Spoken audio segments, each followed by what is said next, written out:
If it rains this weekend, what will you do? If you were an animal, what kind would you be?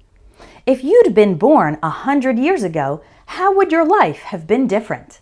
These are all examples of conditional sentences which describe a situation and its possible result. Conditionals are some of the trickiest sentence structures in English, but today I'll make them clear. In this lesson, you'll learn the 5 main types of conditionals and exactly how they work. And don't miss the bonus download. It's a free PDF with 50 different conditional sentences, so you can see many different examples of how to use them. Click on the link in the video description and enter your email address to get that free PDF sent to you right away. As I said, conditional sentences express a cause and effect relationship. If something happens, something else will happen. And different types of conditionals show whether the situation is real, possible, or imaginary. First, we have the zero conditional that talks about facts or things that are always true. If you heat water to 100 degrees Celsius, it boils. That's a fact. Next, we have the first conditional for real future possibilities. If it rains this weekend, we'll stay home. The second conditional deals with unreal or imaginary possibilities in the present. If I were rich, I'd travel the world. The third conditional talks about unreal or imaginary situations in the past. If I had studied, I would have passed the test. And finally, we have mixed conditionals with a past condition and a present result, or the opposite, a present condition and a past result. If I had gone to bed earlier last night, I wouldn't be so tired now. Let's learn how to form each type of conditional with some examples. Again, download the free lesson PDF for lots more. So, zero conditional. This one is used for facts, general truths, or laws of nature. The structure is if plus the present simple and the present simple in the result. If you heat ice, it melts. If you mix red and blue, you get purple. If I eat too much, I feel sick. That's something that always happens. Next, we have the first conditional. This is used for real possible situations in the future. We form it by using if plus the present simple in the condition. We use the present simple even though we're actually talking about the future. And then the result, we have will or won't. For example, if it rains this weekend, we'll stay home. If you study hard tomorrow, you won't fail the test on Friday. If we leave in a few minutes, we'll arrive by noon.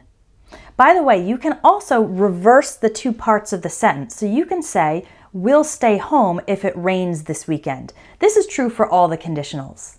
The second conditional. This is used for imaginary, unlikely, or impossible situations in the present. So that's a question like, if you were an animal right now, what kind of animal would you be? That's clearly an impossible situation. For the structure, we use if plus the past simple in the condition. Again, even though we're talking about a present condition, we use if plus the past simple. And then in the result, we use would or wouldn't. For example, if I won the lottery, I'd move to Spain. I would move to Spain. If she lived closer, we'd see each other more often. If you were president, what would you change? Getting a little more complex, we have the third conditional. This is used for imaginary situations in the past, things that didn't happen, but we're imagining what would have happened.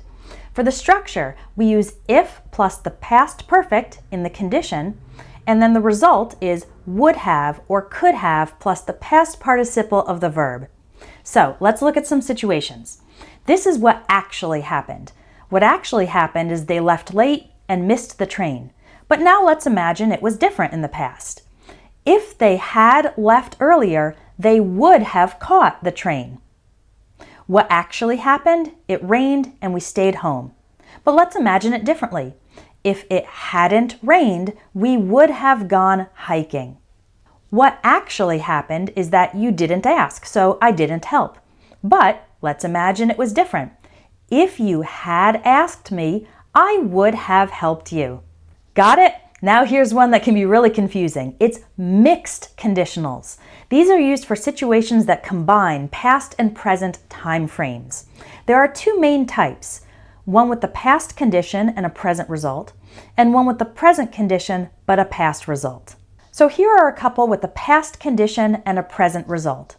If I had gone to bed earlier last night, that's the past condition, I wouldn't be so tired now. I'm imagining what the present result would be. If I had saved more money in the past, I would be able to buy a new car now.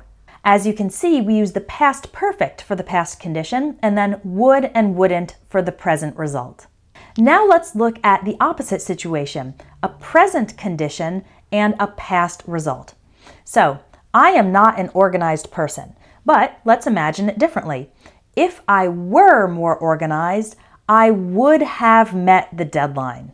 If I were a more organized person in general, I would have met that past deadline that I probably missed. I don't live in New York City, but let's imagine it differently in the present. If I lived in New York City, I would have gone to the event last month. Can you see how I'm imagining the present difference having an impact on what would have happened in the past?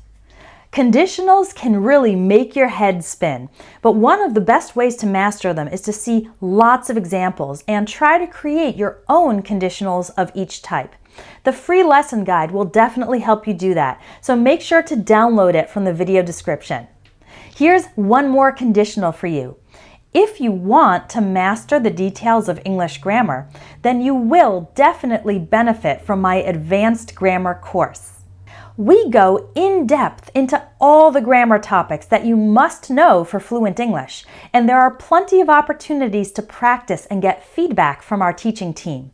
I'll link to the advanced grammar course in the video description as well, and I'd love to see you inside. Thanks for joining me today, and I'll talk to you next time.